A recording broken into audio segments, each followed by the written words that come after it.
Hello guys, मैं doctor नवीन कुमार आप लोगों के समक्ष आज एक वीडियो के साथ। देखिए, जो आज ये वीडियो है हमारी रिलेटेड है इंटरव्यू से। पीजीटी का जो सब्जेक्ट नॉलेज टेस्ट जो एचपीएससी ने कंडक्ट कराया था उनका रिजल्ट आ चुका है और कुछ सब्जेक्ट के लिए जो इंटरव्यू की डेट है वो नवंबर में स्टार्ट कर दी गई है।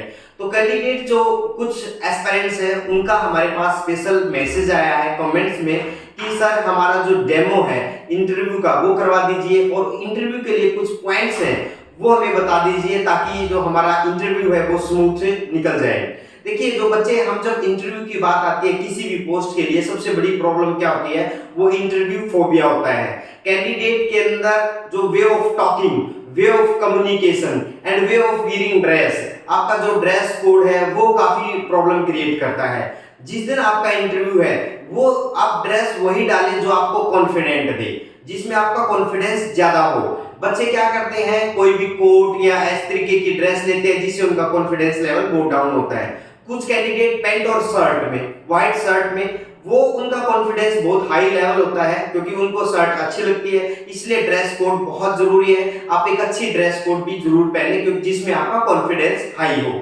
उसके बाद इंटरव्यू के लिए कुछ जनरल पॉइंट है जो मैंने फोकस किए हैं इस वीडियो में। मैं Naveen Kumar, assistant professor in university, मैं आप लोगों को कुछ बहुत अच्छे पॉइंट बताऊंगा क्योंकि मैंने काफी इंटरव्यू फेस किए अपनी लाइफ में और मैंने ये चीजें नोट की है कि क्या इंपॉर्टेंट चीज है इंटरव्यू के लिए। क्योंकि इंटरव्यूअर है जो आपका इंटरव्यू लेने वाला है वो 5 या 10 मिनट में आपके अंदर वो चीज देखना चाहता है जो उनको चाहिए। अगर मान लीजिए आप एक टीचर बनना चाहते हैं तो बीइंग ए टीचर आपके अंदर वो क्वालिटी हो, वो चेक करना चाह रहा है कि आप कितना आप किसी भी सब्जेक्ट को या आपकी जो क्लास है बच्चों की उसको किस तरीके से आप डील करेंगे। दूसरी चीज, आपका जो स्कूल का लेवल है या स्कूल में कलीग के साथ आपका रिलेशनशिप कैसा रहेगा, क्योंकि इंटरव्यू पैनल के अंदर जो भी सब्जेक्ट है उसमें इंग्लिश का टीचर भी होता है, हिंदी का टीचर भी होता है और साइकोलॉजी का आजकल जो गवर्नमेंट ने डिसाइड किया है कि जो कैंडिडेट है उसकी साइकोलॉजी भी पता लगे।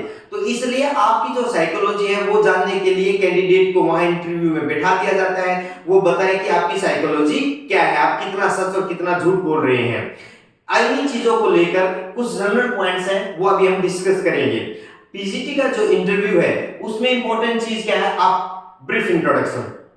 कैंडिडेट जैसे ही एंट्री करेगा, एंट्री करते ही आप जो इंटरव्यूअर है, जो पैनल बैठा है, उससे परमिशन लीजिए, मैं आई कम इन मैम या मैं आई कम इन सर, ठीक है। जैसे ही वो आपको बोलेंगे यस तो आप एंट्री कीजिए। उसके बाद जो पैनल है वो बैठा होगा, आपकी चेयर है वहां पे, आप चेयर के पास जाके खड़े हो जाएंगे। जैसे ही आप खड़े होंगे उसके बाद जो इंटरव्यू पैनल से कोई कैंडिडेट बोलेगा सिट डाउन, तब आप वहां पे बैठिए। और बैठने के भी काफी मोड हैं, बहुत तरीके हैं। कुछ कैंडिडेट वो ऐसे करके बैठते हैं, नहीं, आप एक टीचर हैं, बीइंग ए टीचर आपको बिहेव करना है, आपको अपने जो थाई है उस पे दोनों हाथ रखने हैं, तब आपको सीधी कमर के साथ वहां पे बैठना है। ये बहुत इंपॉर्टेंट पॉइंट है क्योंकि इंटरव्यू पे पैनल आपको नोट कर रहा है हर सेकंड में कि आपका जो dressing sense, way of communication, way of आपकी जो टॉकिंग है वो क्या है, आप कैसे कम्युनिकेट करते हैं पैनल के साथ, ठीक है। दूसरी चीज,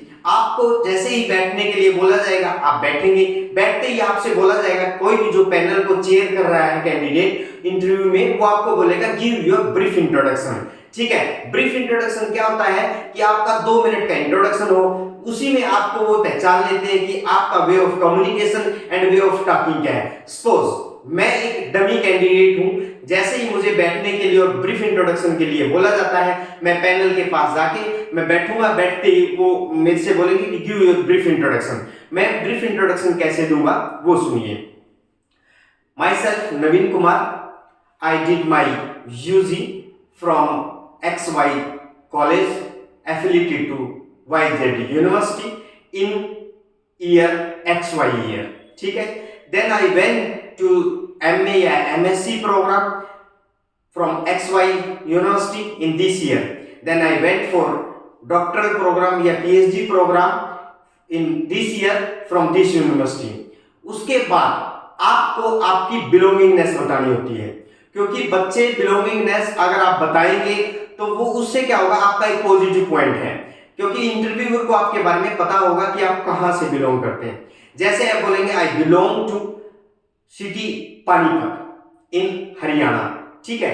अब क्या है, आपने आपकी बिलोंगिंगनेस बता दी, ये आपका एक ब्रीफ इंटरव्यू था, आपने 2 मिनट में आपका इंटरव्यू खत्म कर दिया।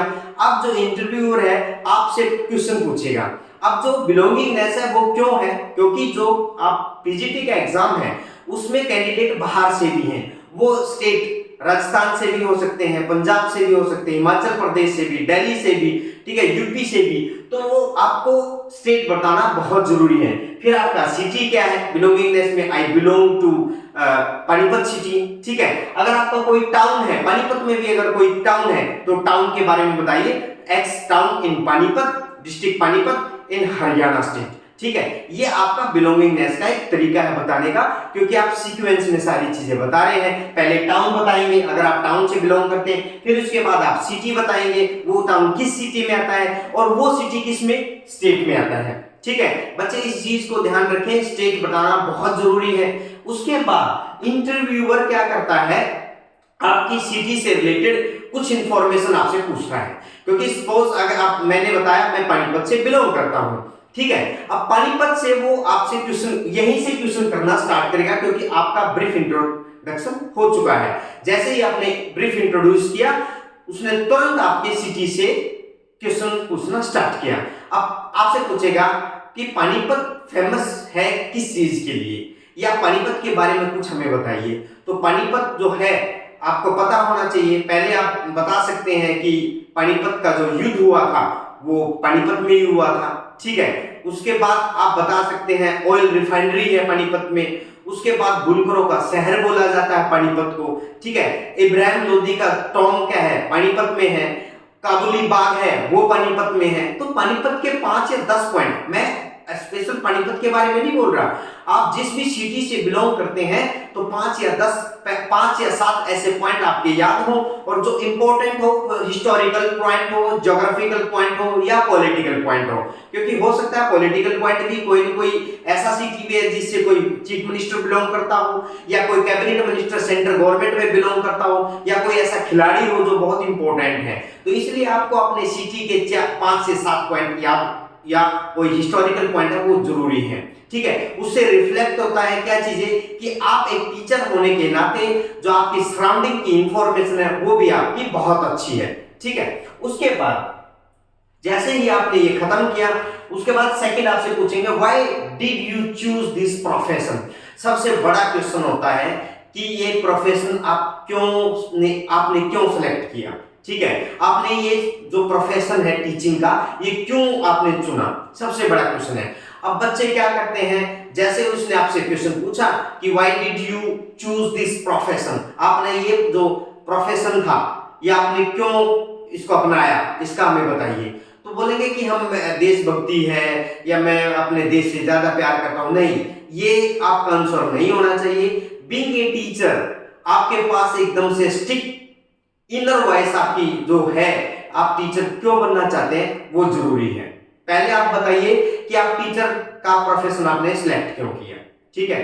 रीजन ये हो सकता है क्योंकि देश की जो लिटरेसी रेट है वो बहुत कम है, वुमेन की जो एजुकेशन है वो बहुत डाउन है, ठीक है। और टीचिंग जो प्रोफेशन है, मुझे पढ़ाना बहुत अच्छा लगता है, इससे मेरे देश की जो, मैं देश सेवा में भी हेल्प कर रहा हूँ एक तरीके से, क्योंकि अगर मैं टीचिंग कर रहा हूँ किसी सरकारी स्कूल में, वो भी एक तरीके की आपकी देश सेवा है। पहले अगर आप बोल देंगे कि मैं देश सेवा करना चाहता हूँ और टीचिंग से मैं नहीं, देश सेवा तो बहुत सारे प्रोफेशन है। फिर अगर आपको देश सेवा करनी है तो आप आर्मी में जाइए, ठीक है, बॉर्डर में जाइए। तो टीचर ही क्यों, टीचर का रीजन ये है कि मैं समाज का जो लेवल है सोचने का, विचारने का, एजुकेशन लेवल है, समाज के अंदर जो कुरीतियां हैं या समाज की जो सोच है, वो टीचिंग प्रोफेशन से ही बदल सकते हैं हम। क्योंकि एक टीचर जो होता है वो समाज का एक आधार रखने वाला एक पायदा होता है। अगर वो समाज के अंदर अच्छी चीजें भरता है तो समाज बहुत ऊंचे जाता है। इसी तरीके से आप अपना एक आंसर दे दें। टीचिंग प्रोफेशन को मैं इनर वॉइस भी बता सकते हैं कि टीचिंग प्रोफेशन को मैं दिल से चाहता हूं, और मैं जब से मैंने बीए या बीएड की है, मैं तब से किसी प्राइवेट स्कूल में पढ़ा रहा हूं, और टीचिंग करना मुझे पढ़ाना बहुत अच्छा लगता है, ठीक है। और मेरे ये हुनर है टीचिंग के कि मैं बच्चों को मेरी जो क्वालिटी है, चाहे वो डायग्रामेटिकल रिप्रेजेंटेशन है या फिर आपका जो पढ़ाने का तरीका है, उसको बता सकते हैं कि मेरा जो तरीका है सर ये तरीका है, इसलिए मुझे टीचिंग अच्छा लगता है। ठीक है, एक चीज ये, कुछ बच्चे आंसर क्या करेंगे, टीचिंग प्रोफेशन के ऊपर अच्छी सैलरी मिलती है, ठीक है, और आरामदायक नौकरी है। बच्चे ये आंसर नहीं देना, आपको एक पीजीटी जो टीचर आप बनने जा रहे हैं, आपको बी प्रोफेशनल, आपको प्रोफेशन के अकॉर्डिंग आंसर देना है। सैलरी अच्छी है, नो डाउट, उसके बाद आपको टाइम मिलता है। आप जो अगर हम बात करें जो फीमेल कैंडिडेट है टीचिंग प्रोफेशन को क्यों अपनाते हैं, उसका रीजन क्या है? टीचिंग, पहली बात आपके पास टाइम बचता है, दूसरा समाज में लेवल आपका बढ़ जाता है। आप ये बता सकते हैं एक बीइंग ए टीचर, कोई भी अगर आपके सराउंडिंग में आपका कोई पड़ोसी अगर टीचर है, उसका लेवल समाज में थोड़ा ज्यादा होता है, उसको अच्छी नजर से देखा जाता है टीचर को, क्योंकि वो समाज में ज्ञान दे रहा है, बच्चों को पढ़ा के ज्ञान को बढ़ा रहा है। कहीं ना कहीं बच्चे आगे जाके बढ़ रहे हैं और नौकरी जो भी है उसमें उनको हेल्प हो रही है। तो इस तरीके के आप आंसर करें। दूसरा, अगर बीइंग ए फीमेल कैंडिडेट ये बोल सकते हैं टीचिंग प्रोफेशन अगर हम कर रहे हैं, हम समाज में तो अपना जो ये मान के चले कि समाज में हम अपना जो भी हम हिस्सेदारी है वो दे रहे हैं, समाज को आगे बढ़ाने का काम कर रहे हैं, वुमेन लिटरेसी पे हम काम कर रहे हैं, क्योंकि कहीं ना कहीं अगर एक वुमेन टीचर, एक लेडी टीचर स्कूल में होगी तो जो फैमिली है या गांव की जो लोकेलिटी है जहां पे है, वो अपनी लड़कियों को स्कूल में भेजेंगे। तो ये भी आप एक अच्छा आंसर दे सकते हैं। तो प्रोफेशन से आप जरूर ध्यान में दें कि आपने ये प्रोफेशन क्यों सिलेक्ट किया है, और आपका जो आंसर है ना वो एकदम प्रोफेशनल आंसर होना चाहिए। ये नहीं होना चाहिए काफी पैसा है और टाइम बहुत ज्यादा है, इस तरीके के नहीं। पैसा है नो डाउट, टाइम भी है नो डाउट, लेकिन समाज में कहीं ना कहीं एक ऊंचा लेवल है टीचर का, ठीक है, अच्छी नजर से देखा जाता है टीचर को, समाज को बहुत अच्छे लेवल पे लेके जाता है टीचर। तो आप ये चीजें अगर हम डिस्कस करेंगे तो इंटरव्यूअर जो है आपसे कहीं ना कहीं इंप्रेस होगा, ठीक है। उसके बाद चैलेंजेस बिफोर यू, उसके बाद जो आपका फोर्थ पॉइंट है उसमें चैलेंजेस पे बात की जाती है, ठीक है। चैलेंजेस कैसे हैं, आपसे इंटरव्यूअर ये भी पूछ सकता है कि आजकल तो सरकारी जो स्कूल हैं उनमें जो बच्चों का एडमिशन है, ठीक है, एनरोलमेंट जो है वो बहुत डाउन है, ठीक है, घटता जा रहा है। आप क्या करेंगे अगर आप टीचर बनते हैं? ये क्वेश्चन श्योर है, क्योंकि गवर्नमेंट स्कूल में जो बच्चों का एडमिशन है वो बहुत कम है in compare to private schools. तो आप क्या आंसर देंगे? आपके पास एक सॉलिड रीजन होना चाहिए, या सॉलिड आप ये चैलेंजेस को आप कैसे फेस करेंगे। दूसरी चीज, इसी में चैलेंजेस में दूर दराज के एरिया में, रिमोट एरिया में आपको भेज दिया जाता है। हरियाणा में भी बहुत सारा ऐसा एरिया है जो दूर दराज का है, तो फीमेल कैंडिडेट वहां जाने से डरते हैं। जैसे मैं मेवात की बात करूं, मेवात कैडर को अलग ही कर दिया गया है और रेस्ट ऑफ हरियाणा कैडर अलग से है। इट मींस मेवात कैडर में जो फीमेल कैंडिडेट हैं वो कहीं ना कहीं सोचते हैं कि मेवात कैडर हरियाणा से अलग है या वो वहां पे नहीं जाना चाहते। तो रिमोट एरिया की सबसे बड़ी प्रॉब्लम है, वो भी एक टाइप का आपका चैलेंजेस है, ठीक है। दूसरी चीज, चैलेंजेस में अगर हम रिमोट एरिया की बात करते हैं, साथ में ये भी तो है कि आपकी जो ट्रांसफर है, जो इसी में टीचिंग में हर 5 साल में ट्रांसफर कर दी जाती है और आपको ये नहीं पता होता कि कहां आपको जाना है, ठीक है। उस पे आपको आंसर तैयार करना है, ठीक है। आप किस तरीके से उस पे आंसर तैयार करेंगे चैलेंजेस को? अगर आपकी रिमोट एरिया के अंदर आपकी जॉब लग गई है तो वो भी तो एक टीचिंग प्रोफेशन में है, आप टीचिंग प्रोफेशन कर रहे हैं, वो कहीं भी है। लेकिन हरियाणा गवर्नमेंट कहीं ना कहीं जो कैंडिडेट्स हैं, फीमेल कैंडिडेट हैं, उनका ध्यान रख रही है, या उनकी जो प्रॉब्लम है उनको मद्देनजर रखते हुए एक ऐसी ट्रांसफर पॉलिसी उन्होंने तैयार की है कि जो फीमेल कैंडिडेट हैं उनके नियर का ही सेंटर उनको दिया जाए, ठीक है। एक तो चीज ये है। उसके बाद भाई जो चैलेंजेस में है, अगर हम देखें एडमिशन लेवल आप कैसे बढ़ाएंगे, आपको ये पूछा जाएगा कि सरकारी स्कूलों में बच्चों की जो संख्या है वो कम होती जा रही है, आप उसके लिए क्या बोलेंगे, ठीक है। आपका आंसर क्या होना चाहिए, ये आपको बहुत अच्छे से सोचना है। आप क्या कर सकते हैं? हम पंक्चुअल, सबसे बड़ी जो चीज है टीचर के लिए, अगर एक अच्छा टीचर है उसकी क्वालिटी अच्छी है, वो पंक्चुअल होगा, सबसे बड़ी चीज, ठीक है, सिंसियर होगा, ठीक है। अगर उसकी क्लास में 5 बच्चे हैं और स्कूल की कैपेसिटी उसी क्लास में 35 स्टूडेंट की है और वहां का जो एरिया लोकेलिटी ऐसी है कि प्राइवेट स्कूलों की स्ट्रेंथ बहुत ज्यादा है, लेकिन सारे सरकारी स्कूल के बच्चे सरकारी से जाके प्राइवेट में चले गए हैं, आपके पास 30 सीट हैं, तो आप क्या करेंगे? आपका आंसर क्या होगा? सर, बीइंग ए टीचर, अगर मैं सिंसियर हूं, अगर मैं पंक्चुअल हूं और मेरी जो सब्जेक्ट नॉलेज है वो बहुत अच्छी पकड़ है और मुझे ये पता है कि बच्चों के साथ मुझे कैसे डील करना है और मैं उन्हीं बच्चों को, अगर मेरी क्लास में 5 बच्चे हैं, मैं उनको कैसे 20, 25, 30 या 35 में लेके जाऊं, उसका तरीका सिर्फ एक ही है। अगर टीचर अच्छा पंक्चुअल और सिंसियर है, वो डेली क्लास लेता है, ठीक है, और बच्चों के अंदर पॉजिटिविटी, ठीक है, बच्चों के थ्रू उनके पेरेंट्स तक चली जाए कि एक टीचर ऐसा है स्कूल में जो पंक्चुअल, सिंसियर है और सब्जेक्ट नॉलेज बहुत ज्यादा है, तो डेफिनेटली ये मैसेज समाज में जाएगा। कहीं ना कहीं बच्चे जो प्राइवेट स्कूलों में जा चुके हैं वो सरकारी स्कूलों में वापस आने का काम करेंगे, क्योंकि आपकी जो स्ट्रेंथ 5 बच्चे हैं क्लास में, वो आपकी जो इंफॉर्मेशन है उसको वो स्प्रेड करेगी, ठीक है। तो एक पॉइंट तो ये है कि हमारा जो टीचर है बहुत अच्छा है, ठीक है, पंक्चुअल है और सिंसियर है, सिंसियरिटी से वो काम कर रहा है स्कूल में, तो आपका एक अच्छा पॉजिटिव पॉइंट वहां पे गया है। बीइंग ए फीमेल कैंडिडेट, अगर आप एक स्कूल में फीमेल कैंडिडेट टीचर हैं तो वहां की जो लोकेलिटी है वो प्लस पॉइंट ये है कि वो अपनी लड़कियों को स्कूल में भेजने का भी काम करेगी, क्योंकि आजकल के हरियाणा में क्या है, जो टीचर हैं लोकेलिटी क्या करती है, वो डरती है या कहीं ना कहीं हम लड़कियों को स्कूल में भेजने के लिए, क्योंकि जो स्टाफ है वो सारा का सारा मेल कैंडिडेट का है। अगर आप being a female candidate appointment होती है आपकी, तो वो भी आपके लिए प्लस पॉइंट है, ठीक है। 2 रीजन ये हैं। अगर आप मेल कैंडिडेट हैं तो आप कैसे प्रमोट करेंगे बच्चों को? आप सिंसियर भी हैं, आप पंक्चुअल भी हैं, आप अच्छे सब्जेक्ट एक्सपर्ट भी हैं। एक थर्ड पॉइंट मैं आपको बताता हूं, आप जो पेरेंट्स हैं उनसे कम्युनिकेट कीजिए, उनसे कांटेक्ट कीजिए, ठीक है। किनके?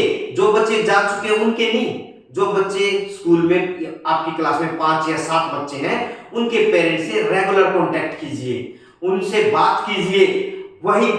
वही जो पेरेंट्स हैं उन बच्चों के, वो समाज में कहीं ना कहीं आपका मैसेज पहुंचाने का काम करेंगे कि स्कूल में जो टीचर आया है वो बहुत पंक्चुअल, सिंसियर और साथ में सब्जेक्ट एक्सपर्ट है। हमारे बच्चे अगर इस स्कूल में पढ़ेंगे तो अच्छा उनका भविष्य होगा, तो वो समाज में आपका मैसेज फैलाने का काम करेंगे। ये चीजें बहुत इंपॉर्टेंट है, ठीक है। आपको जो आंसर देना है वो बी प्रोफेशनल, एक प्रोफेशन की तरह देना है कि मैं सर इस तरीके से मैं जो पेरेंट्स हैं उनसे मैं बात करूंगा, स्कूल में जितने भी बच्चे हैं उनके पेरेंट्स से मैं रेगुलर कांटेक्ट में रहूंगा, उनको इंफॉर्मेशन मिलती रहेगी और वो कहीं ना कहीं मेरी जो इंफॉर्मेशन है वो समाज में फैलाने का काम करेंगे। और जो बच्चे स्कूल छोड़ चुके थे या किसी प्राइवेट स्कूल में गए हैं, वो कहीं ना कहीं उनके अंदर भी एक मैसेज जाएगा कि अब स्कूल का जो माहौल है और जो टीचर हैं वो बहुत अच्छे हैं, इसलिए वो प्राइवेट स्कूल से सरकारी स्कूल में आने जरूर आएंगे, ठीक है। ये था आपका प्रोफेशन के लिए। उसके बाद सब्जेक्ट नॉलेज आपके बारे में अब आप बात आती है पीजीटी में, क्योंकि आपकी सारी इंफॉर्मेशन यहां तक आ गई जनरल 4 पॉइंट तक। 5th पॉइंट में आपने से सब्जेक्ट आपकी जो अंडरस्टैंडिंग है और वो नॉलेज है, क्योंकि वहां पे सब्जेक्ट एक्सपर्ट बैठे हुए हैं। यहां तक आपके जितने भी एक्सपर्ट हैं वो इंग्लिश का है, कोई हिंदी की नॉलेज जानना चाहता है, कोई साइकोलॉजिकल इंफॉर्मेशन लेना चाहता है, और या कोई चेयरमैन है जो आपकी एक ओवरव्यू लेना चाहता है आप किस तरह के कैंडिडेट हैं। अब जो 5th पॉइंट है उस पे जो चेयरमैन है वो सब्जेक्ट एक्सपर्ट की तरफ इशारा करेंगे कि आप पूछिए, क्या पूछेंगे इनसे। तो सब्जेक्ट में सबसे इंपॉर्टेंट पॉइंट है वो क्या है बच्चे, कि आपके पास सब्जेक्ट नॉलेज बहुत जरूरी है। अगर मान के चलिए आप पॉलिटिकल साइंस के स्टूडेंट हैं, ज्योग्राफी के स्टूडेंट हैं, या केमिस्ट्री के स्टूडेंट हैं, या बायोलॉजी के स्टूडेंट हैं, तो आप क्या उनको 2 मिनट से या 5 मिनट में ऐसी चीज बता सकते हो, या ऐसा कोई रामबाण दोगे जिससे वो आपकी सब्जेक्ट नॉलेज में ये बोले कि यस, ही और she is the perfect candidate for the teacher, ठीक है, आपके पास आपको करना क्या है उस चीज के लिए। हमारी जो नेक्स्ट वीडियो है मैं उसमें आपको कुछ टिप्स दूंगा सब्जेक्ट नॉलेज के लिए, क्योंकि सब्जेक्ट नॉलेज अंडरस्टैंडिंग बहुत जरूरी है।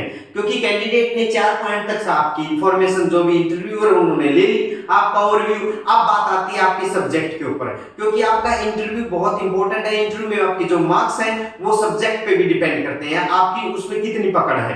ठीक है, जो हमारी नेक्स्ट वीडियो होगी नविता क्लासेस के चैनल पे, उसमें मैं सब्जेक्ट एक्सपर्ट जो नॉलेज है या अंडरस्टैंडिंग है उस पे मैं डिस्कस करूंगा कि पॉलिटी में आप क्या तैयार करके जाएं, ज्योग्राफी में आप क्या तैयार करके जाएं, या आप बात आई बायोलॉजी की या बात आई केमिस्ट्री की। ठीक है, उस तरीके से हम क्या 5 मिनट में या 2 मिनट में जो पैनल है उसको मैं कैसे खुश कर सकता हूं या कर सकती हूं, मेरे अंदर क्या क्वालिटी होनी चाहिए सब्जेक्ट की। क्योंकि आपने स्क्रीनिंग टेस्ट भी क्वालिफाई कर लिया है, सब्जेक्ट नॉलेज टेस्ट भी क्वालिफाई कर लिया है, लेकिन अब आपको क्या है, पैनल को फेस करना है। तो पैनल को फेस करना है, उनको खुश भी करना है सब्जेक्ट के रिगार्डिंग। ठीक है, तो नेक्स्ट वीडियो में आपको अगर ये वीडियो पसंद आई है, वीडियो को लाइक एंड शेयर जरूर करें।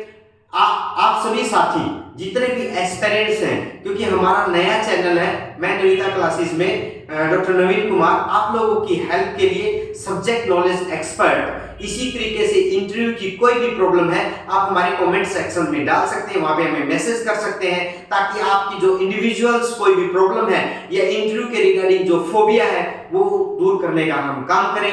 अगर आपको वीडियो पसंद आई है, वीडियो लाइक करें, शेयर करें, सब्सक्राइब करें। Thank you all.